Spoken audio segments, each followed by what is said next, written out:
course not. And I'll tell you why. Because almost anybody will do almost anything to get their picture on television. Right, Herbie? Right, Bill. In fact, I'll bet if you were willing to shoot yourself in the foot with a rifle, we could get you on That's Incredible.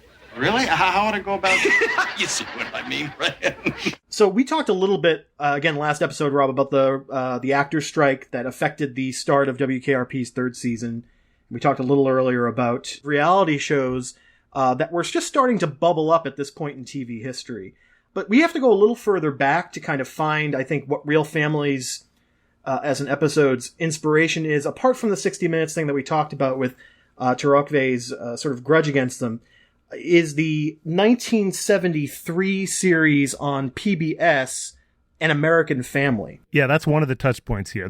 What I would say is that, like, reality TV, with scare quotes around reality, is a kind of trend that, like, keeps returning in different guises, right? So real used to mean, before it meant Housewives of the Potomac, it meant like Survivor and Big Brother. And before it meant that, it meant like the real world. And before that, there was these reality shows of the early 80s, Real People, That's Incredible. And then before that, I think that one of the things they're riffing on here is the kind of cinema verite of An American Family and other documentary projects like that. Produced in New York by WNET.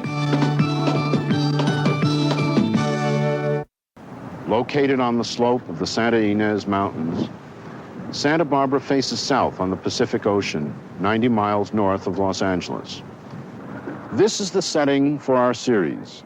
The series is about the William C. Loud family of Santa Barbara, California.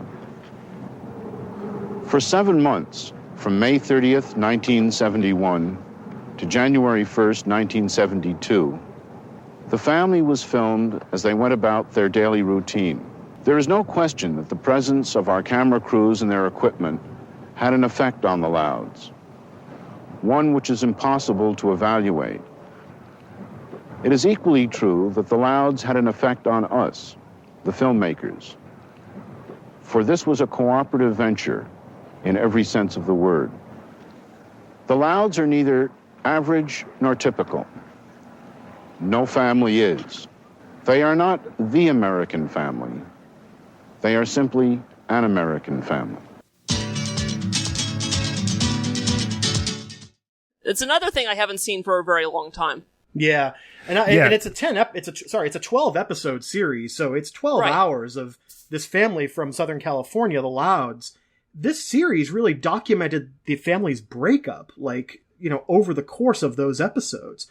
Not only that, but the eldest son, Lance, who had moved to New York City, inspired by Warhol and the Velvet Underground, wanting to be part of that scene, moved to New York and came out as gay, and really was one of the first major gay, I don't want to say characters because it's a real person, but what made this such an event or a phenomenon was whether intentionally or by luck that they found a family that was about to go through some shit, and then I also, of course, there's a whole question of how much the cameras affected the Louds and how they behaved. The idea was that they just stayed with them for a long, long time until they got used to the cameras and stopped paying attention to them. And I think that, like, one thing that's different about American Family and most reality shows today is that the Louds had never seen a reality show. So they didn't know how people are supposed to, in quotes, act in front of cameras. Like, people talk about how the first season of Survivor is so different than every subsequent season, because in every subsequent season, everybody's seen Survivor and gets how you're supposed to behave, right? And and since you're talking about Survivor, remember, weren't people also calling Survivor a reality show? That's what I mean. Yeah, it was exactly. a sort of a quote reality show. This label is very flexible. But it's a competition. Much like Big Brother is a competition. It's closer to a game show than it is a reality show, because the entire term itself is pretty nebulous. And It looks like it's sort of evolved over time. I'm very loath to use the term evolve. Maybe Devo? I don't know. Maybe devolved, sure. Yeah, Devo. You could find earlier forerunners than American Family. There's the 7-Up documentary series in Britain. Right. And but you can go back to like I think Candid Camera started on TV in the 1940s. Well, and before that, you had Candid Microphone. That's right. It started as Candid Microphone. I forgot Candid about Microphone, that's great. So, like, as long as there's been TV, as long as there's almost been radio, you point a camera or a microphone at people and see if they do anything funny. That's a pretty obvious idea.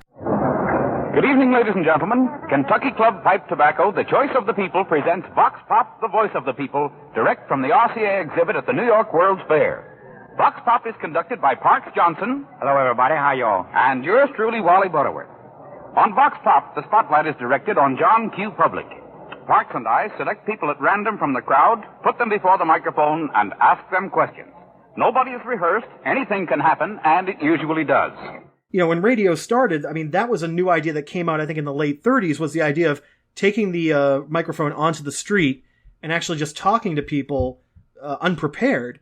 I think it actually started, I think it was the World's Fair in 1939. Yeah, I think it was NBC kind of brought one of their remote teams and just had them interview fairgoers. Yeah, that sounds about right. I mean, as we've talked earlier, I probably have to ask my father. Not that he's that old. I'm just saying he would know.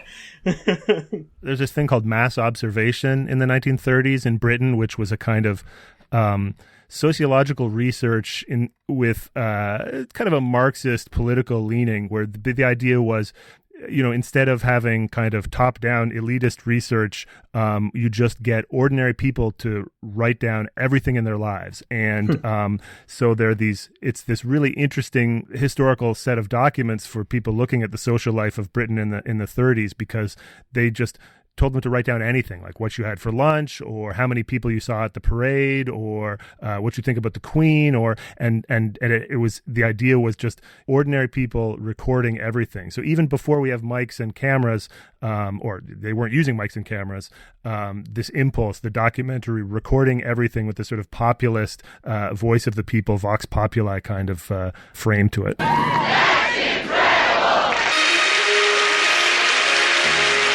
This is Eldrick Tiger Woods, and Eldrick is an accomplished golfer. He wins tournaments on a regular basis and has shot close to par on 18-hole courses. Incredibly, Tiger here is only 5 years old. Again, because of the actors' strike, I think that this early 80s was reality shows, in quotation marks, were having a big moment. And what reality show meant in 1980 was stuff like Real People, which was kind of this weird magazine show collecting just all sorts of human interest stories, right? Like a woman who could put the tip of her nose in her mouth, and a kid who can solve the Rubik's Cube in 17 seconds, and Tiger Woods taking a putt. Young. I think his name wasn't Tiger. That was young. They had an energetic fitness instructor named Richard Simmons they introduced to America. There was who is that? There was like the famous dancing traffic cop. All these kinds of like sort of like, I don't know if celebrity isn't even the right word, but sort of ordinary people or unusual people with interesting talents, or that was what Real People was. People that were real. Exactly. By definition, people who are real, but with not fake. But with weird talents and weird interests. I've got the TV guide here from the debut of Real People in 1979. Of course you do. The show that travels the country, meeting people who are a little bit different. Vampire hunters, turkey trainers, spaceship builders, dirt eaters, tax evaders. In short, it's a salute to your favorite neighbor, the American eccentric. That's a great list. Turkey trainers, tax evaders. Yeah, that's a pretty good list. And Leah, it says here it's from the producers of Laugh-In. So was this George Schlatter? Yeah, I guess it was. Huh. I didn't know that either. But yeah, I mean, he had a long production career. I mean, Laugh-In's the biggest thing he did. Only on Real People could you expect to see something like singing turkeys. The only thing one must do is first consider the animal as an equal. Froggy went a court and he did right, He did right, sword and pistol by his side,